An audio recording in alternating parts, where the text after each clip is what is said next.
bien, il ne faut pas avoir peur d'aller cogner à ces ressources-là parce que souvent, c'est des choses qu'on ne connaît pas.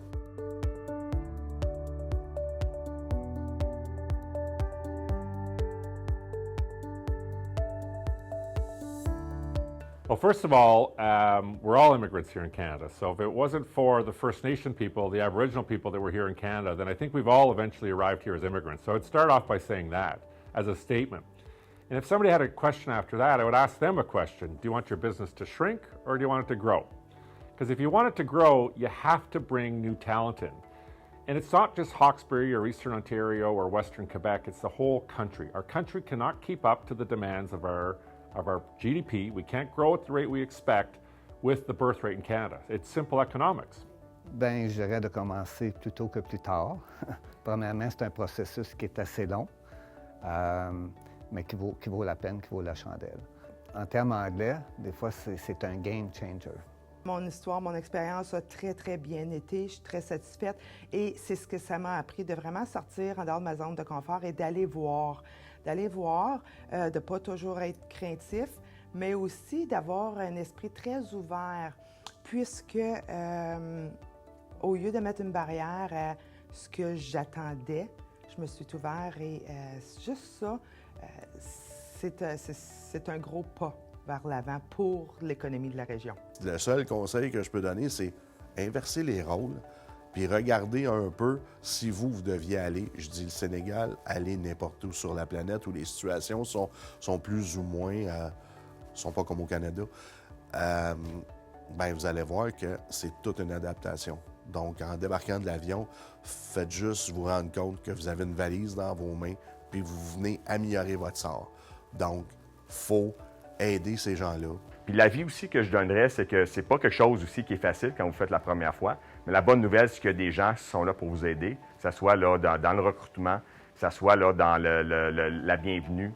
Moi, j'ai appris là, de façon personnelle que la grande partie, c'est le logement. C'est très difficile de faire du recrutement à l'international s'il n'y a pas une place à loger, surtout dans les premiers mois quand les gens viennent et s'installent dans la région. Donc, pour moi, c'est vraiment les messages que je veux envoyer. C'est nécessaire, mais il faut le faire ensemble.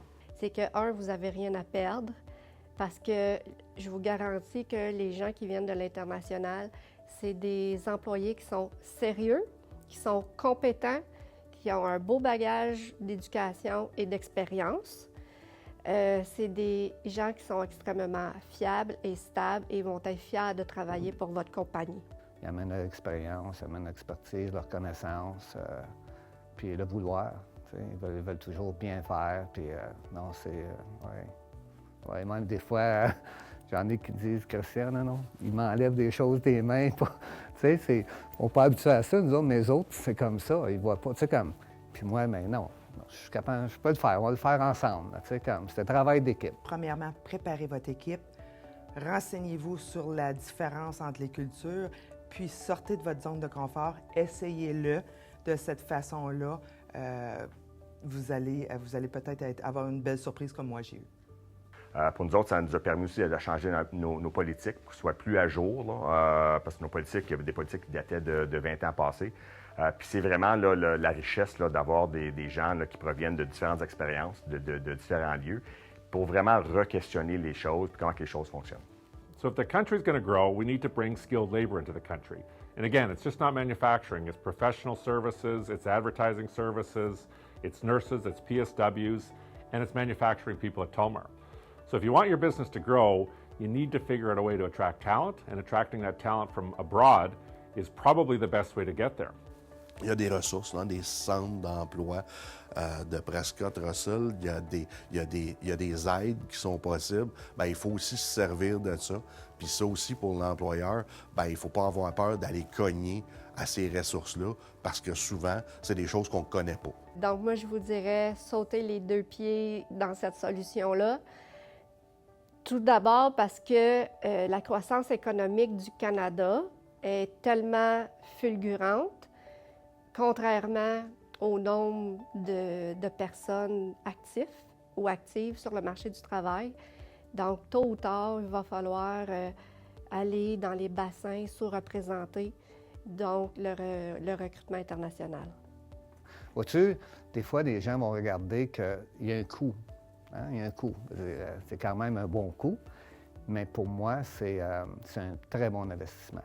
À long terme, le coût, tu l'oublies parce que ça va te revenir bien des fois. Now, if you don't care about growing and you're fine with your business shrinking, then don't worry about an immigration strategy. But if you really want your business to grow, you need to look at this and you need to think about attracting talent from other parts of the world. C'est d'avoir une ouverture d'esprit par rapport à la situation, puis le phénomène d'aider des gens, d'aider son prochain. C'est un peu ça. C'est un peu ça.